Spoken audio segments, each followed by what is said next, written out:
When Volvo's C30 electric project started, the automotive world had no fully developed energy-efficient heating and cooling system for lithium-ion batteries. Research efforts were, until then, only focused on cooling the batteries. But to be able to use lithium-ion batteries to power cars in a cold climate, like in Northern Europe, heating was also needed.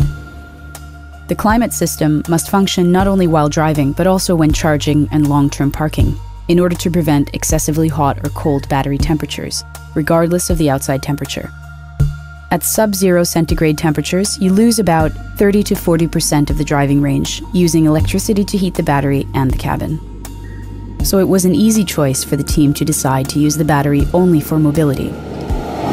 Since the operating temperature of the lithium-ion battery differs from the vehicle's electric motor and power electronics, a more advanced multi-temperature design was needed, which also had to provide a moderate cabin climate.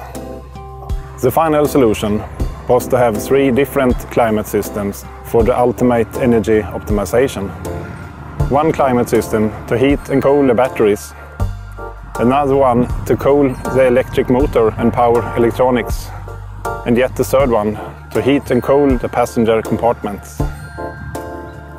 The climate system for the battery is a closed-air circuit system. When overworked, or during summer, cooling is done by an AC evaporator within this closed-air circuit.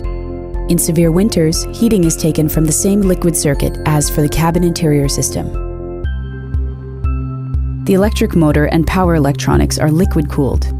Their cooling system also contains an expansion tank, radiator, hoses, and an electric water pump that uses much less power than conventional vehicle water pumps.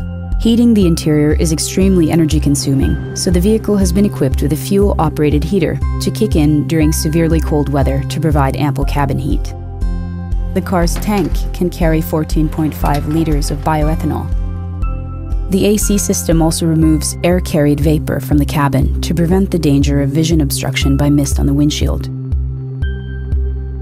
By testing the C30 Electric in different climates, we got the necessary knowledge to develop components and systems to ensure the vehicle's reliability and durability, as well as its electrical safety.